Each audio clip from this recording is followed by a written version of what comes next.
ओम शांति। आज की मुरली का सार। मीठे बच्चे, तुम अभी सच्चे सच्चे राजयोगी हो।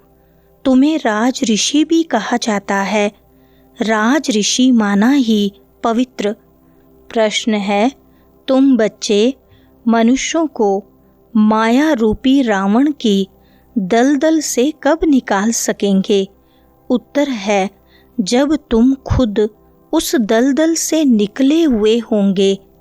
दलदल से निकलने वालों की निशानी है इच्छा मात्रम अविद्या। एक बाप के सिवाय और कुछ भी याद न आए। अच्छा कपड़ा पहने, अच्छी चीज खाएं, यह लालच न हो।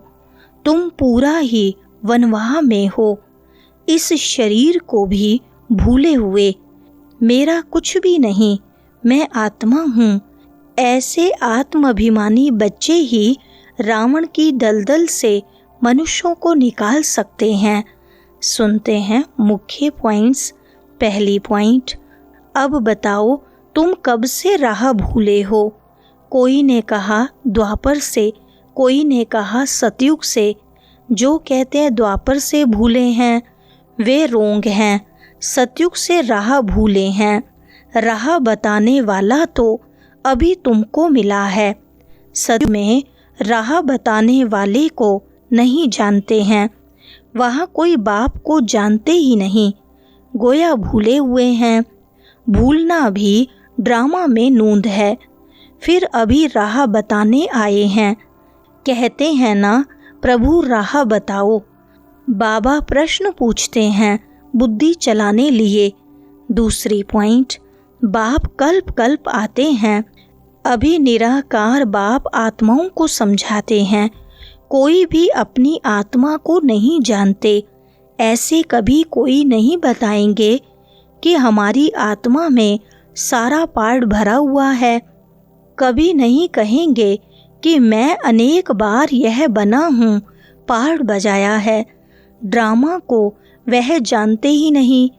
करके लाखों हजार वर्ष कहें फिर भी ड्रामा तो है ना, ड्रामा रिपीट होता है, यह तो कहेंगे ना। यह ज्ञान बाप ही बच्चों को सम्मुख देते हैं, मुख से बात कर रहे हैं। तीसरी पॉइंट, शिव बाबा का यह बच्चा भी है, वन्नी भी है। देखो कितने बच्चों की संभाल की जाती है। अकेला मेल होने के कारण सरस्वती को मददगार बनाया है कि बच्चों को संभालो। यह बातें शास्त्रों में नहीं हैं, यह है प्रैक्टिकल। बाप ही राजयोग सिखाते हैं। जिनको राजयोग सिखाया वह राजाएं बने, 84 जन्मों में आए। बाइबल, कुरान, वेद शास्त्र आदि पढ़ते तो बहुत हैं, परंतु समझते कुछ भी नहीं हैं। अभी तुम कोई तत्व योगी नहीं हो। तुम्हारा तो बाप से योग है, अर्थात बाप की याद है। तुम अभी राजयोगी, राज ऋषि हो, अर्थात योगी राज हो। चौथी पॉइंट, तुम सब राजयोगी हो। यह तुम ब्रह्मा मुख वंशावली ब्राह्मणों की बात है। तुमको राजयोग सिखा रहे हैं, स्टूडेंट हो गए ना। स्टूडेंट्स को कब टीचर भूलेगा क्या? जानते हो शिव बाबा हमको पढ़ा रहे हैं, परंतु माया फिर भी भुला देती है। तुम अपने पढ़ाने वाले टीचर को भूल जाते हो। भगवान पढ़ाते हैं, यह समझें तब तो नशा चढ़े। स्कूल में ICS पढ़ते हैं तो कितना नशा रहता है।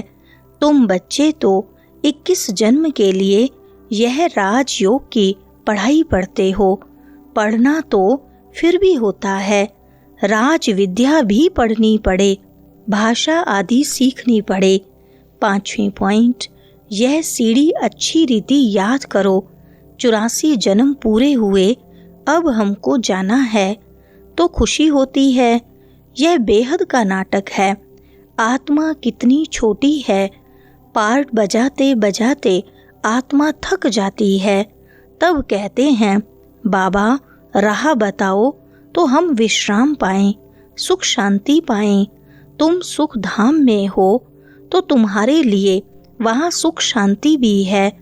वहाँ कोई हंगामा नहीं, आत्मा को शांति है। शांति के दो स्थान हैं, शांति धाम और सुख धाम। दुख धाम में अशांति है।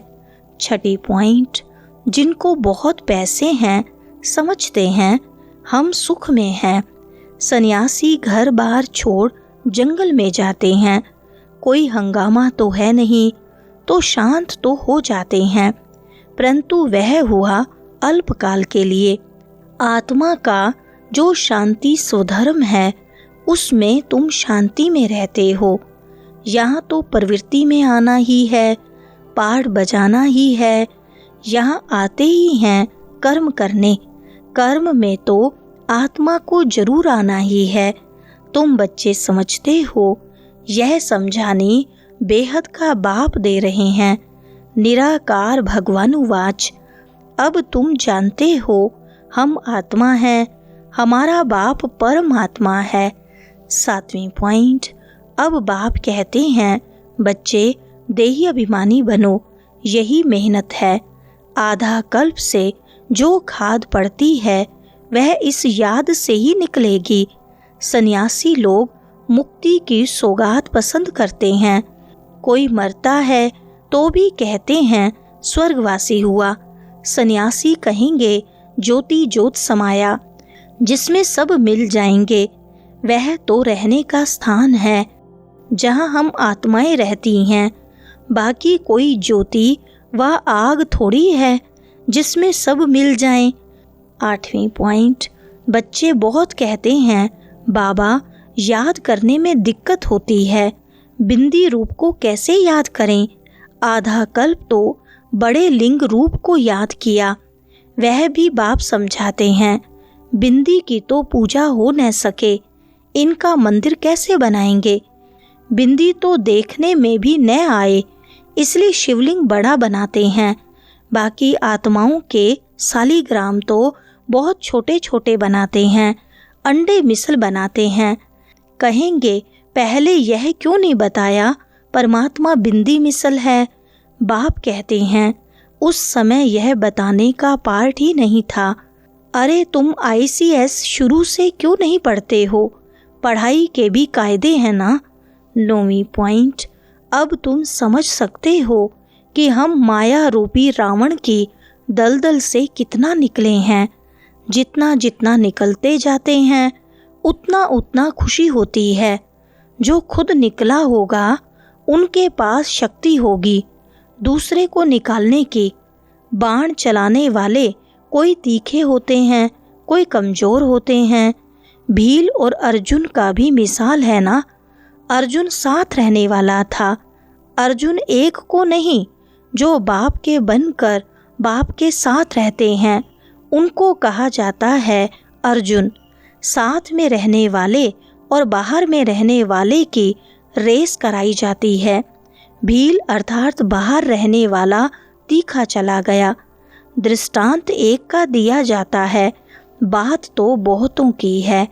10वीं पॉइंट, बाप कहते हैं तुम यहाँ जेवर आदि भी नहीं पहनो। ऐसे क्यों कहते हैं, इसके भी अनेक कारण हैं। कोई का जेवर गुम हो जाएगा तो कहेंगे वहाँ बीके को देकर आई है, और फिर चोर चकार भी रास्ते चलते छीन लेते हैं। आजकल माइयाँ भी लूटने वाली बहुत निकली हैं, फीमेल भी डाका मारती हैं। दुनिया का हाल देखो क्या है। वरदान है रूहाब और रहम के गुण द्वारा विश्व नव निर्माण करने वाले विश्व कल्याणकारी भव। विस्तार है विश्व कल्याणकारी बनने के लिए मुख्य 2 धारणाएं आवश्यक हैं, एक ईश्वरीय रूहाब और दूसरा रहम। अगर रूहाब और रहम दोनों साथ साथ और समान हैं तो रूहानियत की स्टेज बन जाती है। तो जब भी कोई कर्तव्य करते हो व मुख से शब्द वर्णन करते हो तो चेक करो कि रहम और रूहाब दोनों समान रूप में हैं। शक्तियों के चित्रों में इन दोनों गुणों की समानता दिखाते हैं। इसी के आधार पर विश्व नव निर्माण के निमित्त बन सकते हो। स्लोगन है, बाप के प्यार के पीछे व्यर्थ संकल्प न्योछावर कर दो, यही सच्ची कुर्बानी है। अच्छा, ओम शांति।